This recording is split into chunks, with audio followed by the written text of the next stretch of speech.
मंच आसनापी आह्वान करी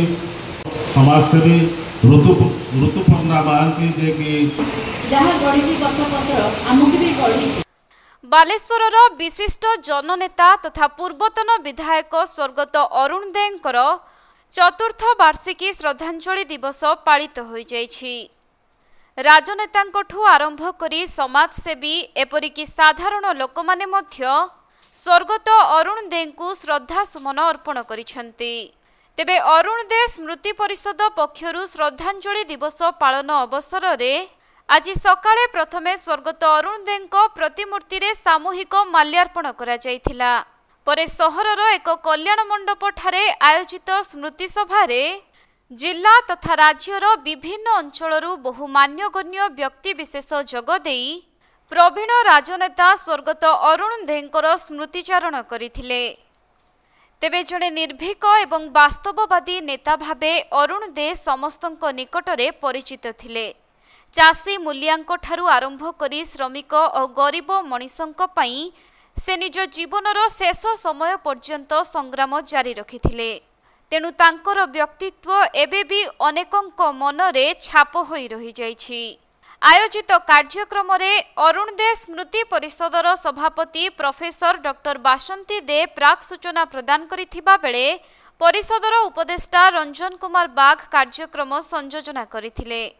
एही परिप्रेक्षी रे शिल्प समाज सेवा एवं शिक्षा क्षेत्र रे उल्लेखनीय अवदान पई परिषद पक्षरु विभिन्न व्यक्ति विशेषଙ୍କୁ संबर्धित करा जायथिला। मु जेतेबेले मल्लिकासपुर रे रहुथिली प्रतिदिन जेतेबेले कॉलेज आसे मल्लिकासपुर रु एफएम कॉलेज सेतेबेले अरुणदांक घर बाटती आसे मझिरे मझिरे दादा को देखे से किंतु से बयस रे एमती साहस नथाए साहस नथिला जे ठिया है कि दादा संग कथबार्ता करवा कि पचारा किंतु बहुत समय रे से जीवा आसवा रास्ता रे मु दादा को देखी दादा राजनीति जो आइडियोलॉजिकल राजनीति चिंताधारार जो राजनीति से राजनीति संगे मु जड़ित थी एफएम कॉलेज रे ऑल इंडिया स्टूडेंट्स फेडरेशन रे थी जेएनयू रे परवर्ती काल रे 1981-82 स्टूडेंट्स यूनियन रिप्रेजेंटेटिव थी ऑल इंडिया स्टूडेंट्स फेडरेशन तरफ जेएनयू रे जो स्टूडेंट थी जेएनयू रे से सब को मन पकाइबार कारण हूँ जे गोटे स्मृति सभार गोटे आनुष्ठानिक पर्व थाए जोटा कि रहिबा दरकार रहिबा उचित